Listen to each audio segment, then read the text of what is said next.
Destruction of nuclear weapons of all of our adversaries, Russia, China, and even North Korea, without nuclear weapons.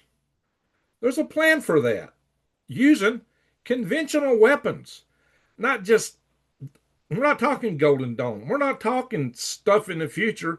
We're talking about with current existing weapons that are in our inventory, conventional weapons, yes.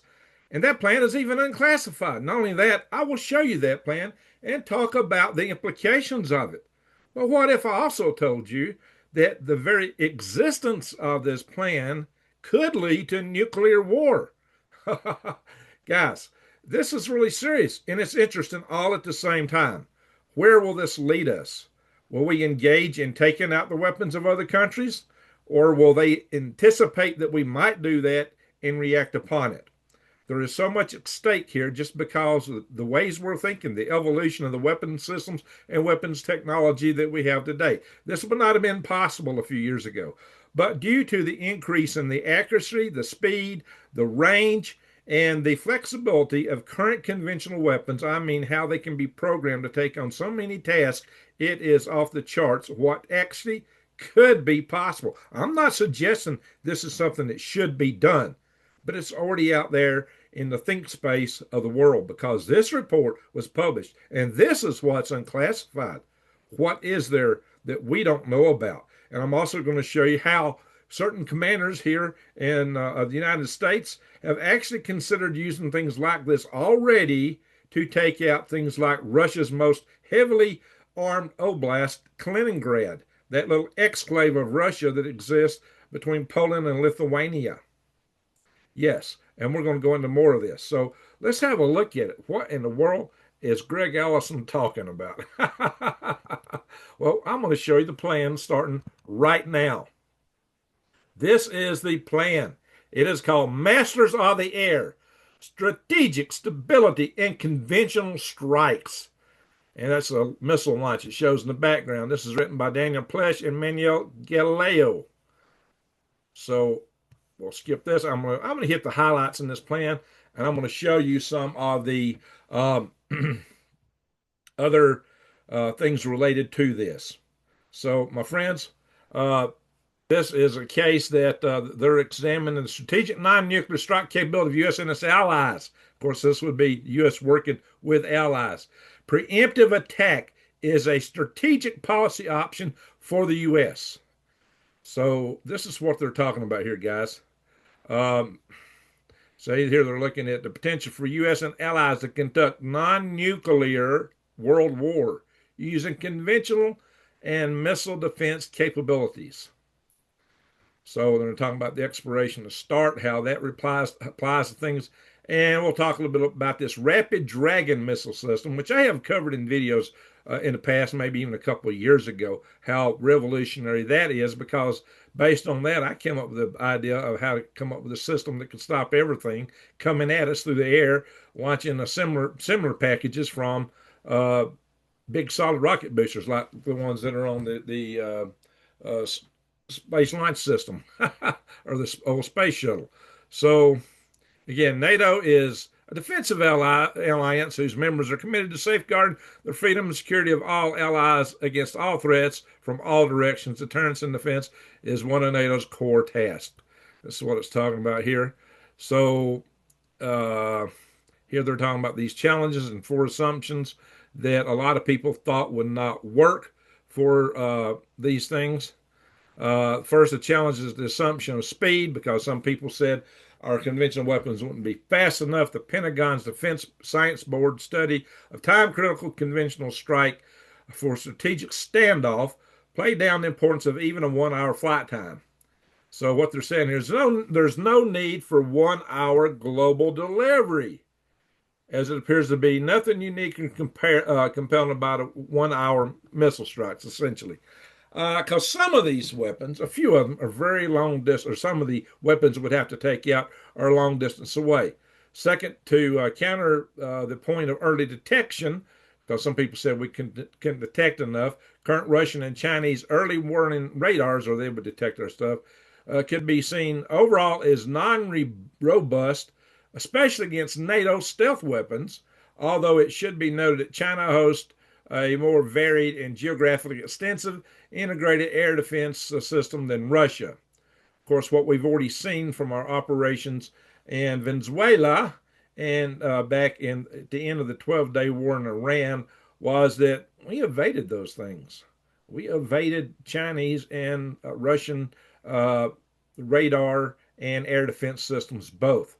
Uh, Third, in a lack of power for hardened concrete targets, contemporary missiles have sufficient hard target destruction capability, especially when so-called earthquake and shockwave effects and direct strikes are considered. What they're talking about with earthquake and shockwave is where you actually send a penetrator down beside the bunker and blow it up, and then the shockwave destroys the bunker instead of a direct attack. So either a direct strike or the shockwave from hitting next to it, either one can be effective. Lastly, dispute the inability to be shot down by missile defenses after they've been fired.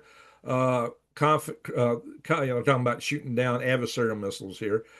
Conflicts in Levant and Ukraine have shown unexpected ballistic missile defense effectiveness and a wealth of real data, world data for system upgrades.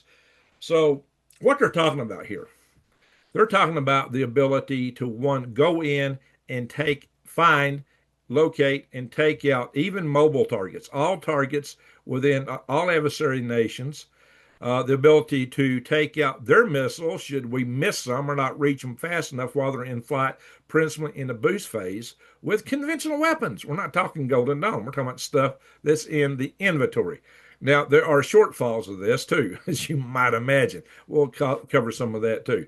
So, uh, so what we're looking at here, one of the most advanced systems here is this Rapid Dragon that uses the AGM-158 JASSM cruise missile. And they're showing how you can even use modified cargo planes.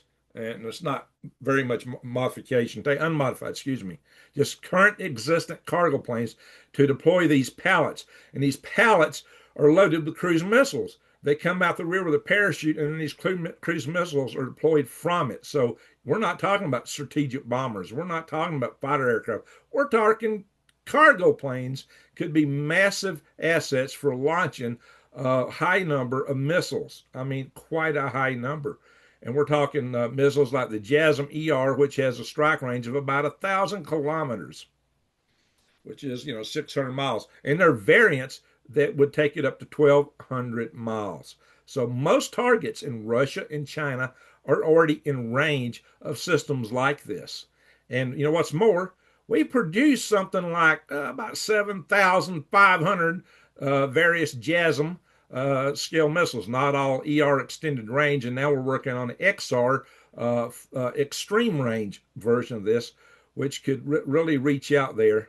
And we have another missile system I'll show you later, which should be available in a couple of years, which will go even farther. And that's the AGM 181. I'll show you that in a minute. Anyway, so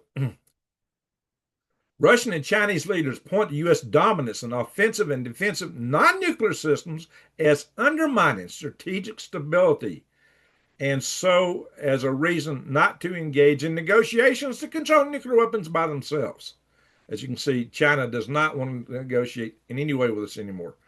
And all our negotiations, all the treaties are broken down. And this may be part of why, but all this could lead to war. It actually could lead to war. More on that later. So, yeah, so this is a big driver. This technology has been developed. It's been developed. It started even Joe Biden was pushing this. So as you can see here, so this is went through all the different administrations. Uh, yeah, let's see. Frank von Hippel described risk of unintended consequences. History has demonstrated that false warnings occur due to human and equipment error. And we've had plenty of those historically that could have led us to nuclear war. And somehow we managed not to get in a nuclear war, playing Russian roulette with Russians. Now we're playing Russian roulette with Russians and Chinese and North Korea, and who knows who else coming up soon. Uh, Said a launch on warning postures, which we have now, is indistinguishable from being constantly posed to mount a first strike. And it talks about us being on hair trigger and all the other countries putting us on hair trigger.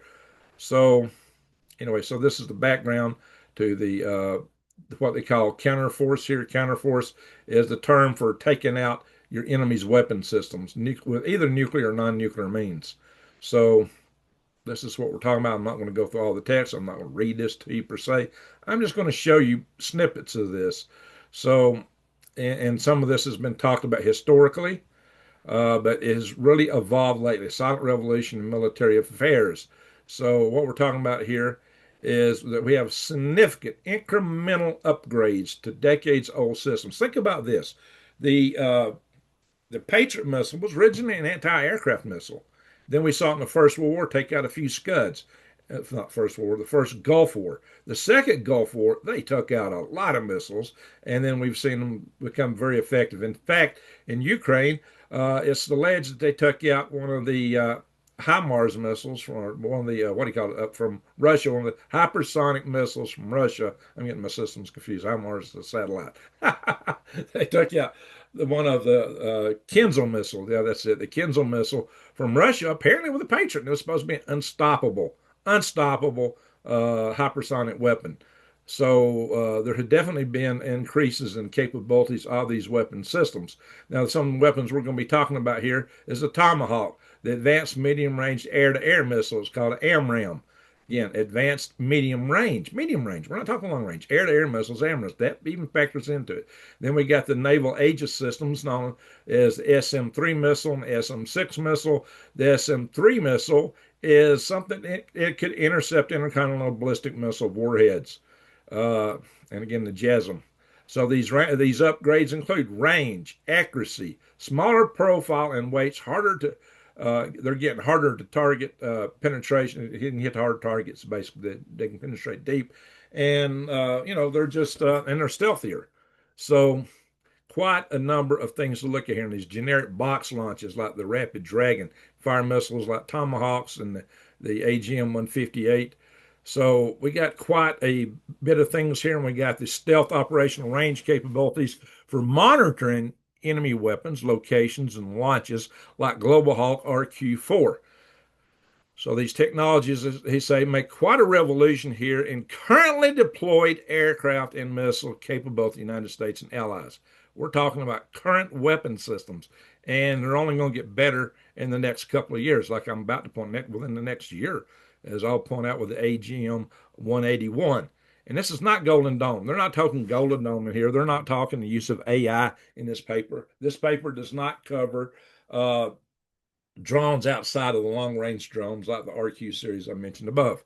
It's not talking about smaller drones, and they've already shown a lot of capability with those things in taking out strategic targets like aircraft, such as an Operation Spiderweb that Ukraine conducted on Russian strategic aircraft, bomber aircraft. So, in any event, um, this is got, let's just scroll down here.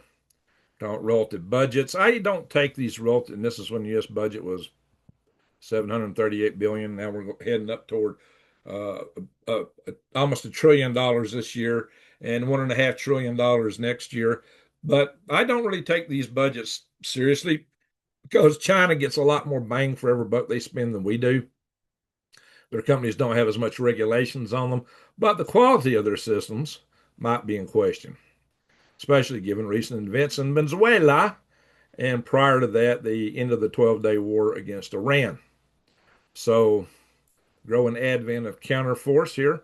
They're talking about, again, they're talking about the kinetic effect, the earthquake induced. Uh, let's just skip on down. I don't want to get on all of this. So basically, here's what they're saying here. Um, they're talking about the ability of Russian China possesses nuclear capabilities that are highly resilient, making preemptive strikes against them unlikely. This is what some reports have said. To significantly reduce potential damage to colonists, us here in the United States, would face a nuclear conflict. Let's see. I didn't get the whole. Some analysts argue that. That's what they're saying here. That it's not likely because we're not likely to reduce the impact on them enough to reduce the effects of them striking us. But this is our analysis suggests that their resilience is far lesser than expected and may be deemed non-existent. Nonetheless, it increases U.S.-Russia tripartite geostrategic instability. That is the issue. All this creates instability. What this basically just said was that the ability of the Russia and the United States to, Russia and China to be able to strike us back after a strike by us, they're deeming to be not very significant. So that is a very interesting take in this. I will post a link to this in the notes below so you can read this for yourself. Since I'm not going to go all the way through this and read everything in it, I'll let you read it for yourself.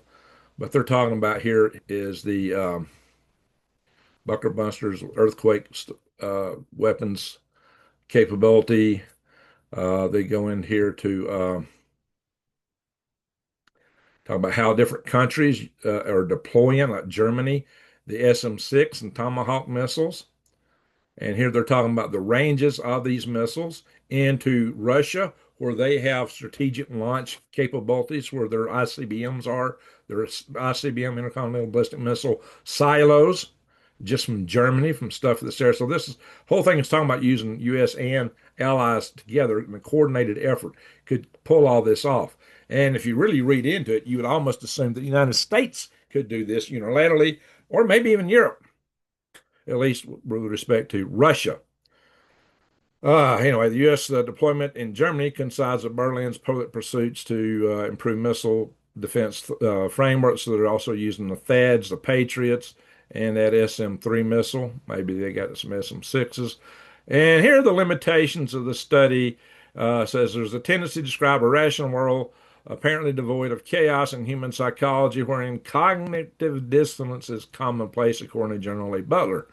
Uh, and then I like this quote here, where he says, elegant theories of deterrence wilt in the crucible of impending nuclear war.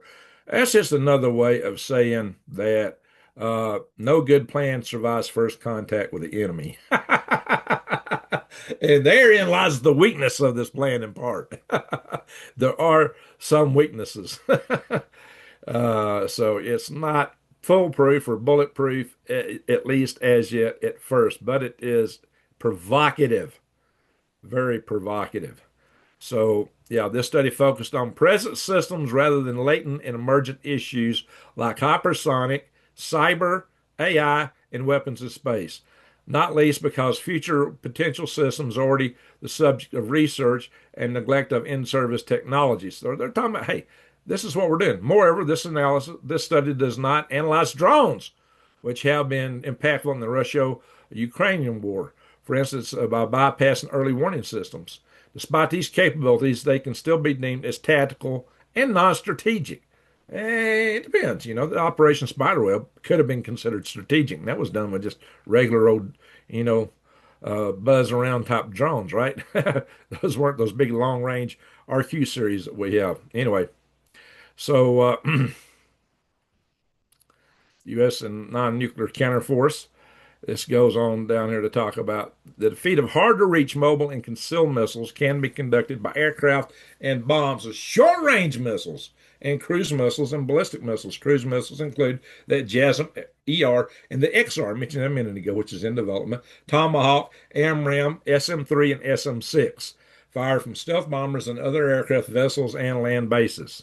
The Zumwalt class destroyer, originally designed for land attack using Tomahawk missiles, is being retrofitted with hypersonic missiles. And we're not talking those hypersonic missiles in here. So now they're talking about aircraft and missile detection here. And they're saying Russia and China made significant advancements in their radar capabilities against U.S. stealth, although analysts still deem it insufficient to fully negate U.S. stealth superiority. And again, we've apparently just seen that in Venezuela and in Iran at the end of the 12-day war, where we bombed Fordo and a couple of other Iranian nuclear facilities. We got in with our weapon systems, went all the way through Iran, in and out, without even being detected, much less shot at.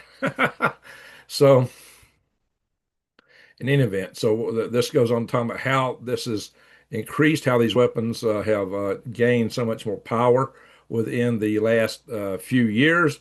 And the RQ-4 Global Hawk, it's got that 1,600 kilometer range.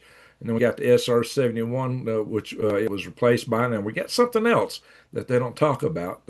We got a whole new aircraft in inventory that they're being shh about for monitoring stuff. But anyway, the RQ-180 should be considered as part of the U.S. Allied reconnaissance systems, including satellites and radars located on land, aircraft, and ships. So anyway, so we've got quite a detection system. Today, these U.S. Systems can detect chemical emissions, heat, radio wave communications, and various densities of materials. In our program's volume, Open Source Investigations in the Age of Google, civilian analysts concerned with the on-ground and digital research across the spectrum, from human rights abuse to the type of strategic weapons out there, are considered here. So they looked into all this stuff basically, but it's amazing how much information is actually open source, like everything that's here in this report. And that's why this report is not classified. So what is there out there that is classified? And so, and of course, we got the end of all these treaties. Missile defeat. So this part of the study looks at taking out the missiles of the adversary. It appears that the effect of slow means flight times up to 2 hours, assuming launch from outside adversarial airspace. Again, assuming air launch from outside adversarial airspace. Well, I would suggest in a few of these cases, they might want to penetrate into the airspace before they start launching something. We'll look at some of those here in a minute. But considerably less if launched in wartime from supersonic aircrafts and bombers or stealth bombers. What he didn't say there was within their airspace. Against a robust and alert adversary, 2 hours is a long time. And then I think that is an issue. I think 2 hours is a long time because in 2 hours they can be launching a lot of stuff. So while a lesser equipped pure adversary, 2 hours is very little time at all. So that is really it. So most of the weapons that we would target under these scenarios are well within less than an hour flight time. There's just a few that are really out there, and they would probably have to take special consideration for how they dealt with this. We're going to look at those in a minute. This report covers all their targets. It covers what both Russia and China have.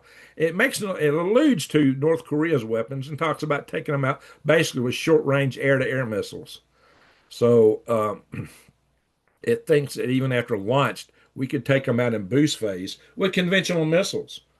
This is something that's not really talked about in missile defense very much. So U.S. Air Force possesses B-52s, B-1s, B-2s, and now the B-21 bombers. The B-2 and B-21 are strategic stealth bombers, as is, B-1 is, but it's not stealth, meaning they are constructed to be difficult to detect by radar. So, yeah, they go all into this, but I'm not going to read it all. And here we're talking about the JASM, which is 1,800 kilometers. That's about 1,000 miles, actually about 1,010, 20 miles there that it could strike. And that's the JASM ER. The JASM XR is, like I said, it's going to go further. The JASM XR. And I'll also talk about the Storm Shadow from Britain and German's Taurus missiles, but they don't have the reach of the JASM XR or ER even for that matter.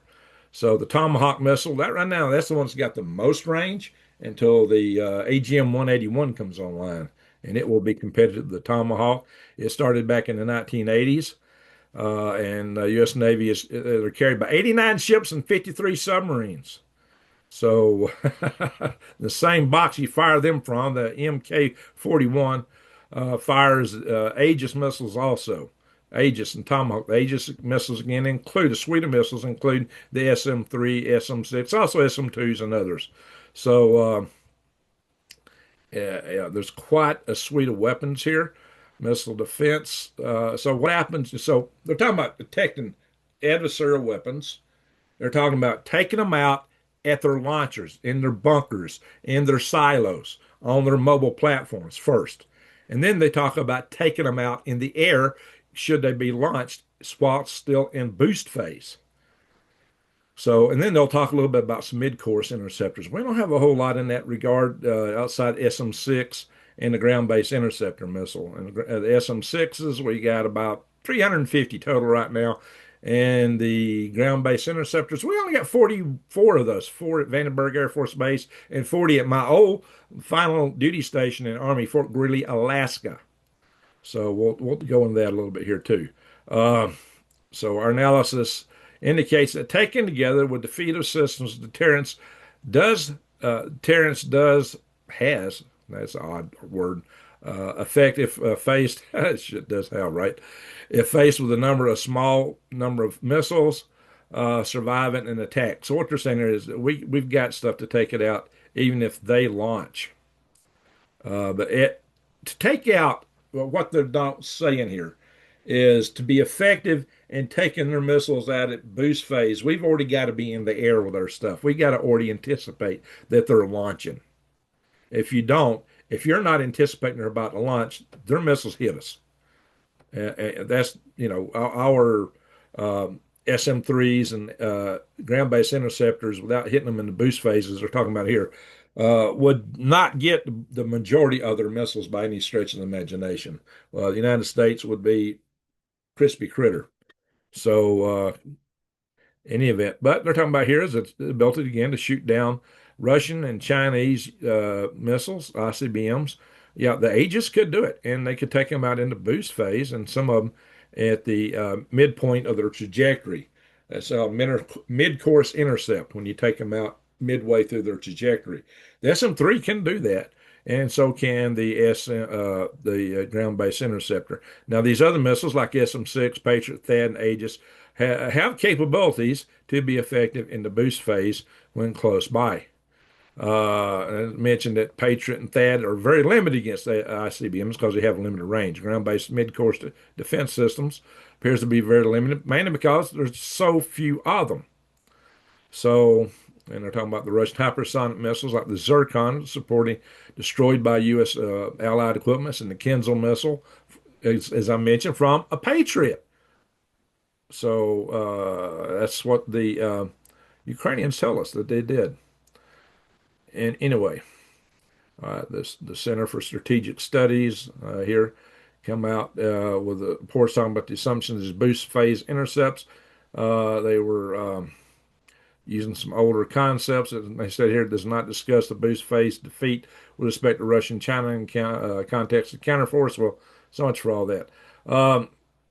Air-to-air missiles for boost phase interception. And here they're talking about the use of the AMRAAMs principally and what they could take out, and some of the others in here. So they talk about AMRAAMs. They'll also talk about those AGM 158s. Here we're talking about Patriots. I'm not going to read everything in here. I'm going to get down to the pictures here in a minute. THAAD. There's just so much content in here. I could spend hours. It literally takes about 3 or 4 hours to digest this stuff. So here's the THAAD missile. We're talking about ranges it's got for effectivity. So, THAAD missile is, these inner circles are the best ranges for it.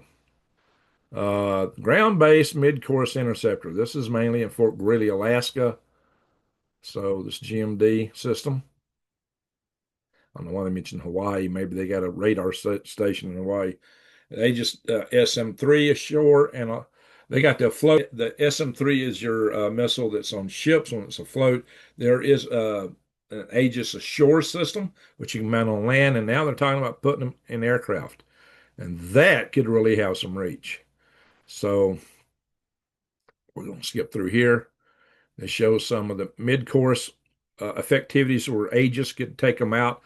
Aegis isn't going to get them full up in mid-course, although they can get the smaller range ballistic missiles. Interim range ballistic missiles, they can get in mid-course. This is the anti-ship missiles. But the strategic intercontinental ballistic missiles, they could get them basically, this is your boost phase here, post-boost, while they're still in ascent and descent. So, it depends on the type missile as to where you would take it out. You got to remember, now this was from 2008. It may be that we're getting better capabilities now. So that's an old report. 2008 is a long time ago now. Anyway, here they're talking about 400 SM-3s. Well, the truth of the matter is, yeah, the stockpile is highly classified. based on the numbers we thought we had, and based on the fact we played whack-a-mole with the Houthis, and we played whack-a-mole with against Iranian missiles going into Israel during the 12-day war and a previous engagement.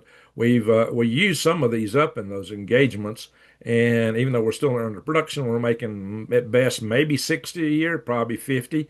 It's thought now that our stockpile of those is probably closer to 350 SM3s. So I think this report's a little high on that number. I take a little exception with it. So about 350. I mean, anyway, they go into great detail here, naming weapon systems, where they would be used, what they would attack, and naval Conus missile defense. Again, this would be using SM3s basically from naval stuff to protect the United States of America. Here's your intercept trajectories, and this shows the intercepts for the Aegis, being if once you pass the boost phase, it would be more on descent. So that's your Aegis defense. So Russian and Chinese detection of missile attacks, fighting blind. Here they're talking about how Russia has lost a lot of its monitoring capability, in part due to the war with Ukraine. So some of their big radar systems were taken out in the Ukrainian war. And furthermore, China hasn't fully built these up. Russia's trying to assist China in building these systems up. But here they're going into that and they're saying, taken together, Russia cannot be considered to presently possess a reliable system of bubble defense to detect and defeat missile attacks, having to rely on a combination of other intelligence sources or a policy of launch under attack akin to the sword of Damocles. Wow. Uh, anyway, so more of Russia. Unlike Russia, and here we should be talking about China.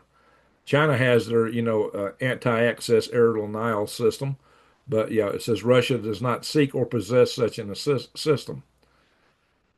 Russia's over-the-horizon radar, the container, however you say it, looks like container, spelled differently, located deep inside of Russia, can monitor most of the Europeans' airspace at a 3,000-kilometer range. And they got another one they're constructing in Kaliningrad. So we're going to talk about Kaliningrad in a little bit, recent threats to Kaliningrad. So, and they're talking about the naval forces. Russia operates 11 submarines with submarine launched ballistic missiles capable of reaching Conus. This goes into the submarines. It goes into aircraft. It goes into mobile missiles. It's going to show you all the mobile missile bases. It talks about the naval forces launcher types. And this is submarines. Total strategic submarines is 12. It's going to talk about in here how they can be detected, how they can be defeated, how launches from them can be taken out with Aegis SM-3s and SM-6 missiles. And this is location of China's missile bases here. And also we'll go into, and here's their submarine base down here on Hainan. That's the main thing of this particular uh, picture. And you can see most of these missile bases are in eastern China, mainly for creating anti-access aerial denial for anybody trying to stop their attack on Taiwan. So China's easy to reach coastal ICBMs. They're talking about the ranges to them being quite short, actually, like 12 nautical miles in some cases. And this is why they claim they're an easy reach of a lot of our missile forces. Now they're talking about the bombers here, like Russia's bombers, the Tu-95 Bear, which is a big turboprop airplane, which is incredibly slow. It's not stealthy and could be detected and taken out under normal circumstances. Don't mean they can't sneak up on us. They do mention that. And they're talking about the Tu-160 White Swan, which is their jet aircraft. Now, as you know, some of these White Swans were taken out in Operation Spiderweb by the Ukrainian drones. I'll show you that in a minute. So Russia's easy to reach land-based strategic nuclear forces. These are the ones in Eastern Europe right here. This goes in to the launcher types, the number of launchers, and the number of warheads. So this big new Satan SS-18 has 34 launchers, and they carry 10 warheads apiece, so 340 warheads. So actively deployed land launchers, silo and road mobile from Russia is 326. And amongst those 326, it got 1,244 warheads. That's because some of them carry multiple warheads, multiple independent reentry vehicles. It's called MIRV. And there are 999 strategic warheads in storage, it says here. So this goes into all this. It looks at where the Russian silo bases are. And these down here are the ones that's hard to reach. These down here, because you got to launch all the way across Siberia to get to them.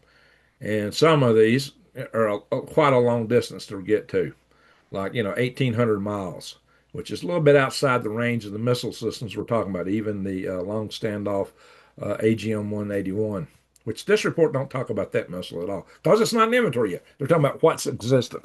So they're going through the 90 ICBM silos in Western Russia are easy to reach, meaning that our JASM AGM-158D missiles can reach them in 53 minutes. A Tomahawk can get them in 53 minutes. The Aegis the SM-2 could reach them in 12 minutes. So even the SM-2 missile has effectivity in a lot of these attacks.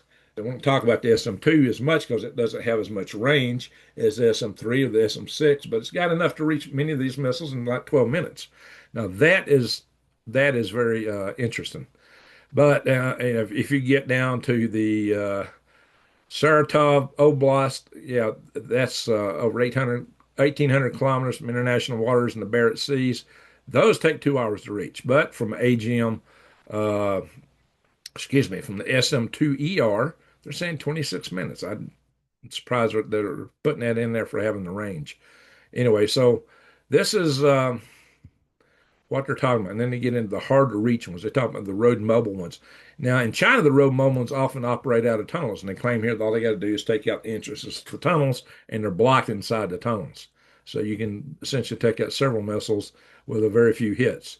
So there's 207 actively deployed Russia TELs. That's the transporter erector launchers when they say TELs. There's a lot of acronyms this report does not spell out. That's one of them. But if you already know a little bit about this, they're taking it, you already know the lingo. Unfortunately, I know the lingo, but that's what they're talking about with the TEL, transporter electric. So this is where Russia has their mobile, the hubs where their mobile launchers operate out of. All this is identified. They know how many they have, where they're at. We know it's better for Russia than we know for China because we've had treaties with Russia and we've had monitoring. We've had monitors there, at least publicly. Privately, we may know more about what China has, and we're just not saying. I think China's got a lot more than what to claim. Now, here are the really hard to reach bases right here in Russia. That's the furthest to reach silo clusters. And these up to 2,400 kilometers away. So that is quite a distance right there. They're going to have to take special consideration for how to target those. Now, I would say if you want to target those, you either have assets on the ground, but being silos, you're not going to take silos out with some little drone that flies around like tuck out the Russian aircraft on the airfields, the way they did with Operation Spider Up. You got to have something that can penetrate a bunker or bust a hardened silo. So if we were going to take these out in less than 2 hours, we would have to have aircraft already penetrating into Siberia. Now, oh yeah, this is where this little peninsula here is where Russia does most of their nuclear testing, including their Tsar Bomba, their half-scale 50 megaton Tsar Bomba, which is the biggest nuclear blast ever in the history of mankind. So they're likely to have some monitoring in this area. I don't know about over here, but somewhere along here there should be weak points that our stealth aircraft could potentially penetrate and be well on their way into Russia with when all this would take place. Because time is everything. You don't want everything things to happen with delays, which would enable launches of other missiles, unless you had some way to take out their dead hand switch. Their dead hand switch is the system in Russia which activates if there's a nuclear explosion, like a big shake in the continent, and loss of communications. That's the two input triggers that we know of for triggering the dead hand switch, which is supposed to launch a missile that sends out a radio signal to launch all Russian missiles. It's the doomsday device that Russia has, and I kind of like from the movie Doctor Strangelove. However, the situation is that if you're using conventional weapons, it might not trigger it. If you don't EMP their comm networks, it might not trigger it. You might EMP it later. But yeah, so and I would think and I would hope that if we were ever going to do a strike like this, that we would have identified where the key components of their dead hand switch are and have a rock solid way of neutralizing that. Do we? Hey, I don't know. I don't know. But that would be critical to any such operation. And some way to cut comms where, again, that's one of the triggers, right? Where these guys don't launch immediately, or we have already ongoing ways to penetrate this airspace to take these guys out. Because otherwise, you can expect these guys will be launching. But that may be where some of the other countermeasures come into here.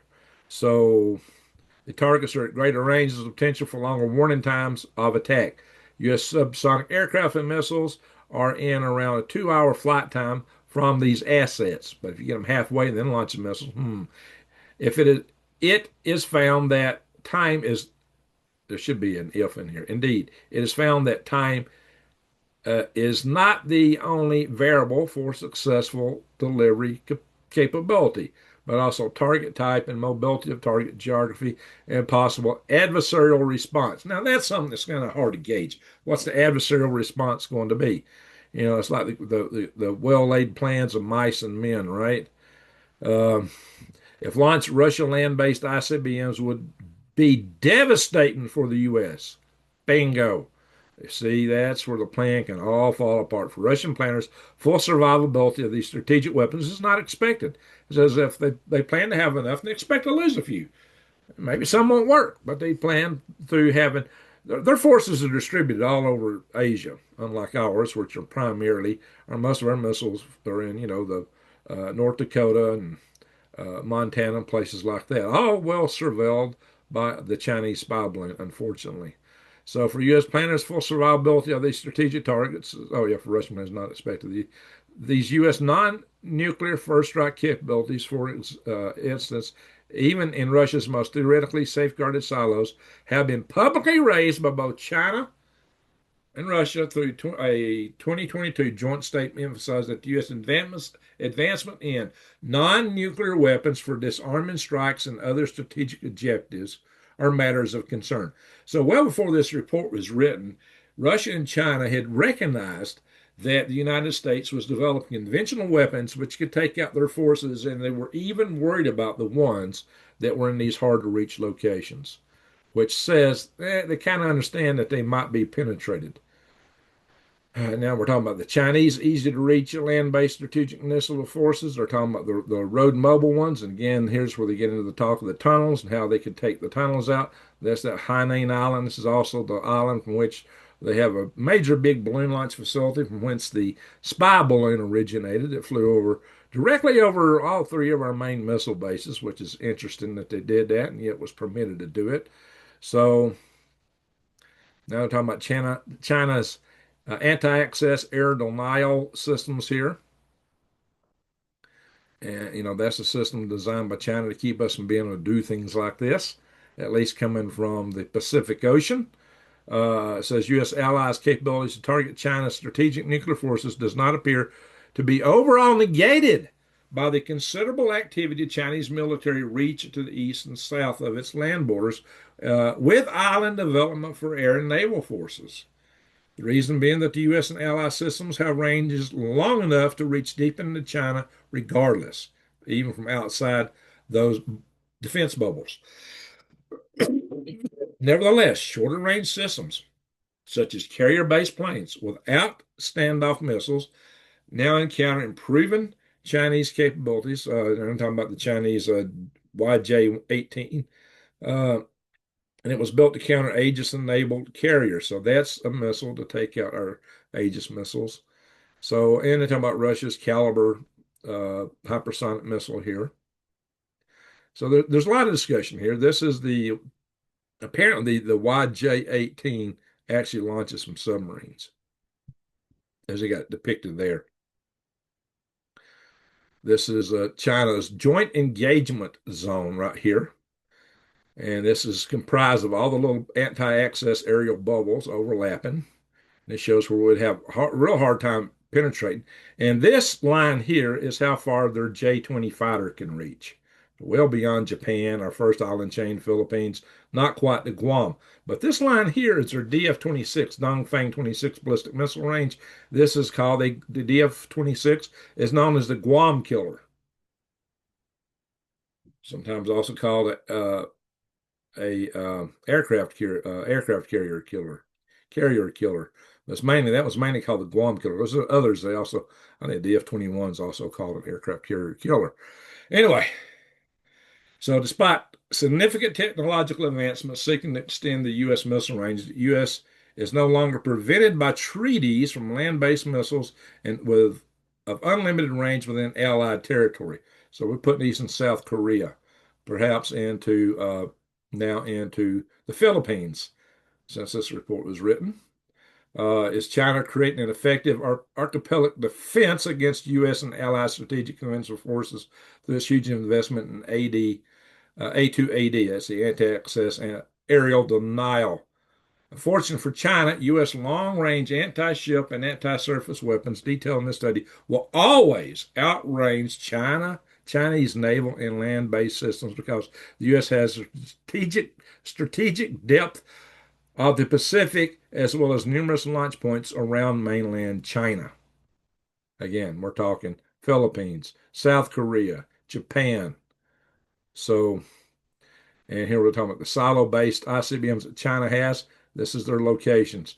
And again, some of these are in hard to reach areas, pretty darn close to where Russians' hard to reach areas are. And they're showing the length here to get to them from the Bay of Bengal down here, coming up over Bangladesh, parts of India. But this entire distance may not be a big issue because I would submit that you could fly an aircraft over India and without much hesitation in a war with China, and maybe even over the Himalayas, get part of it before you expect any trouble. So the aircraft may be well on the way before a war would actually start popping things off. So, yeah, that's 200. That's 2,500 kilometers. So to get in here, you've got to have some kind of aircraft already on the way. I wouldn't start the war with an aircraft out here. It would have to be on already penetrating, so you don't have that 2 hour problem to deal with. The road mobile systems here. Again, they're talking about taking them out with taking out the entrances to the caves, whack-a-mole. The issue is deeply buried missile silos. We're not going to read everything in this report, my friends. I'm just taking you through it. So, Pentagon's projections suggest that China may intend to equip new silos of missiles capable of carrying multiple independently targeted reentry vehicles, MERS. Well, since this report was written, they've already put 100, I think DF-41s, 100 MERV capable missiles in these silos. Now, according to the Defense Department, they account for these carrying 3 warheads apiece. The truth is, those missiles are capable of 10 warheads. And yeah, if they got 300 silos they're building.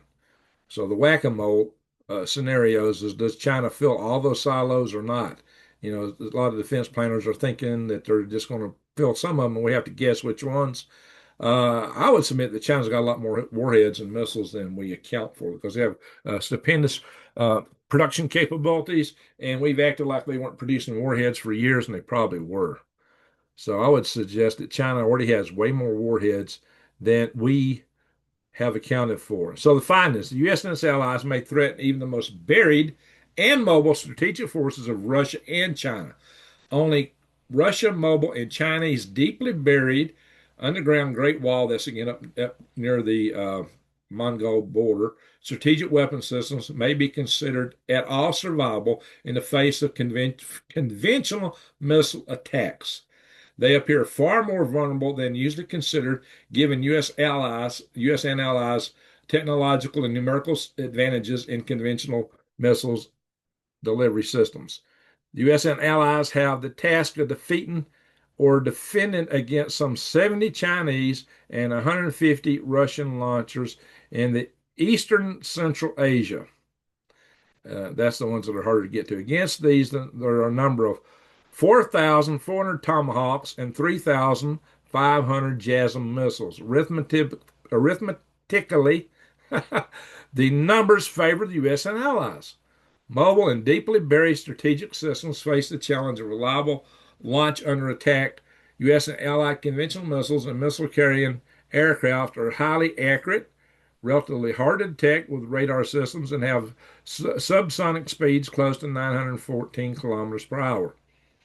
The furthest targets are the ranges of about 240 kilometers for Russia and 2,500 kilometers for China from outside their borders.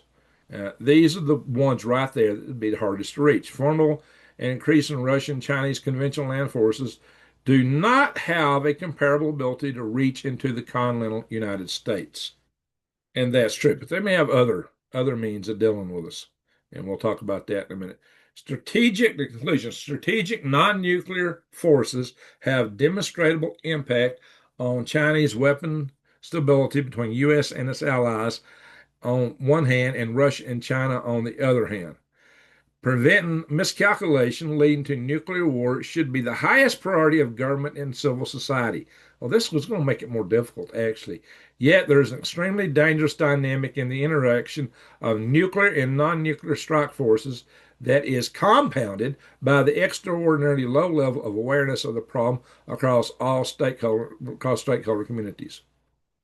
Our analysis reveals that the U.S. and allies have a plausible present day capacity with non nuclear forces to preempt Russian and Chinese nuclear forces by detecting, defeating, and defending against them. This defending is what you do after they launch.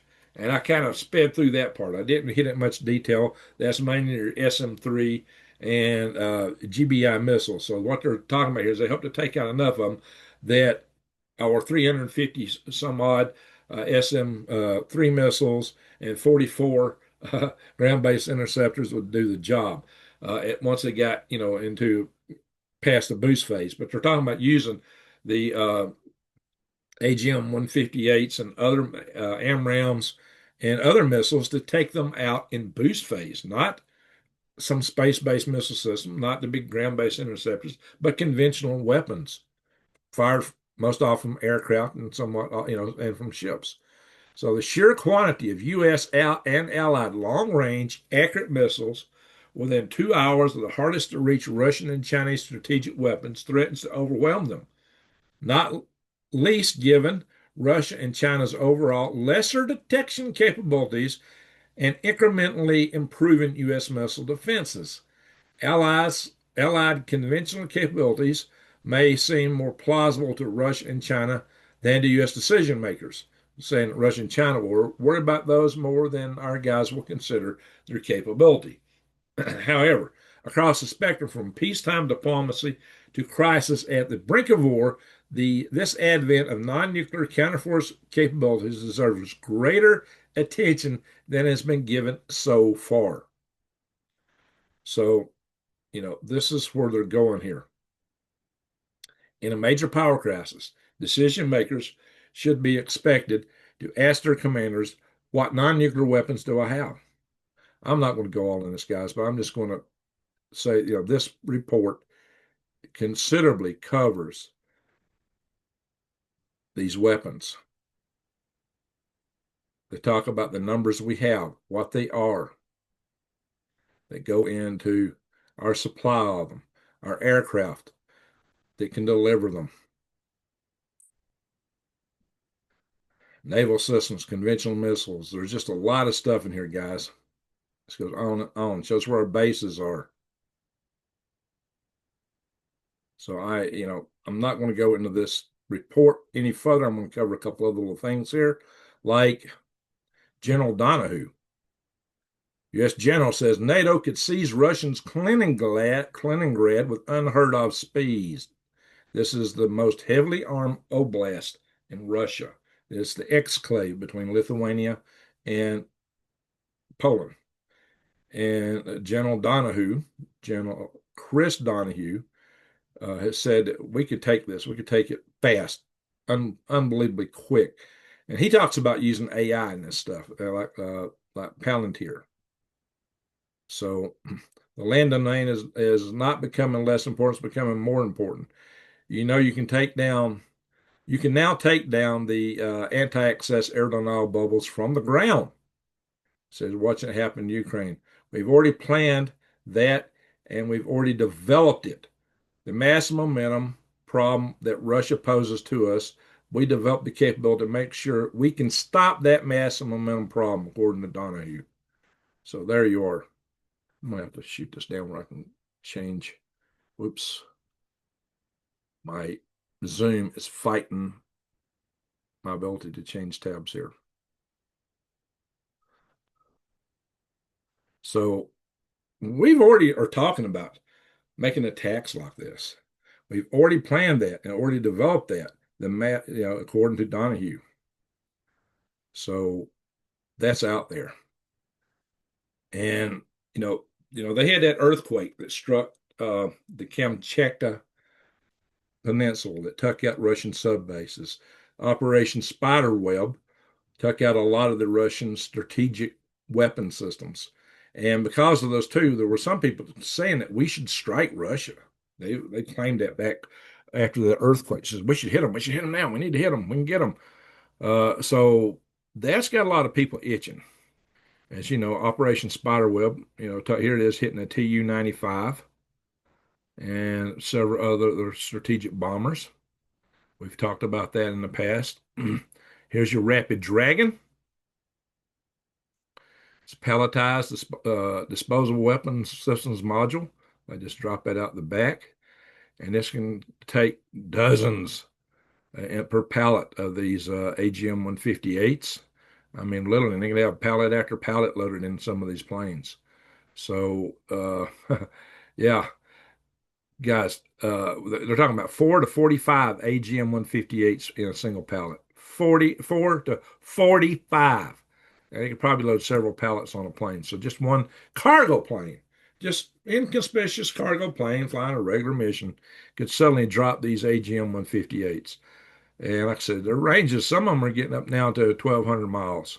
This is your Standard Missile 3, also called the RIM 161. This is your Standard Missile 6. I was going to go into more detail. I'm taking more time than I wanted. This is your AIM 120. This is the AMRAAM missile, shorter range, but they believe this could take out the Korean nuclear forces mentioned in that report, specifically with respect to this missile. This is your SM-2, which was also cited in that report. Here's the Dongfang 41 that China has just put in 100 missile silos, which could mean up to 1,000 warheads, because they're actually capable of carrying 10 each. Although our defense planners claim they're 3 because they're keep underrating the number of warheads China has. So, and here's the new AGM 181, which is expected to be in service in 2027. This is what this talking about. This guy has some range. This missile could hit basically anything in Russia or China. So this will be quite a capability when it comes online. It was not covered in that report. But what you got to know is that Russia has talked about, hey, if we think we're going to get hit, we're going to hit first. He says that the one that wins is the one that punches first. In a nuclear war, that's really true. So Putin considers preemptive strike among Russia's nuclear options. He lowered the threshold for what it'd take to invoke a nuclear war. Again, this is the AGM 181 long range standoff weapon. This guy is going to be formidable. It is not out there just yet, but it's going to be in the inventory really soon. I'm going to stop the share. So, what does all this mean? It means that if we have a war with China or Russia, that if we think they're going to launch on us, if we think we're about to have a strategic war, if we're going to do a counterforce strike, we have to have the planes in the air already, because you got to be on the job if you're going to take out these missiles in flight, take out their as many silos as you can, and missiles in flight before they launch. Because otherwise, their launches will be in the air and beyond the range of a lot of these shorter ranges, non nuclear weapons. So it's an option for if you know they're about to hit us, if you really anticipate, you have things in the air already, And it's also potentially an option for a preemptive strike. If you want to just take out their stuff, you can hit them. Basically, you're pulling the teeth and claws out of the dragon and bear. They're still a dragon, they're still a bear, but you've taken out their teeth and claws. It doesn't mean that this wasn't talking about all the conventional anti-ship weapons in China, although a lot of them could be targeted too. Maybe since we have so many AGM-158s, we might could take out all their missile launchers and take out their anti-access aerial denial systems. So if there's a war with Taiwan, this could give us an edge. Uh, it could, although all the simulations show us losing in a war with Taiwan. And we certainly have went through a lot of the munitions we'd use in a war like that. But in that case, I would say you'd also blockade the country and stand off if you're having a munitions problem. Choke China off. That would be the strategy at that point in time. But the overall implication, though, is does this mean that we have the capacity to take out Russia and China right now? If we do, are our planners considering that? Two, is Russia and China considering that? And you can bet on the reports they put out in 2022, yes. That puts us in more of a hair trigger situation. And that means if Russia or China wants to launch on us, they're going to do it without our anticipation so that we won't have these systems in the air to take their stuff out. It puts the whole world on more of a hair trigger. And it maybe makes nuclear war more likely, unless we strike first.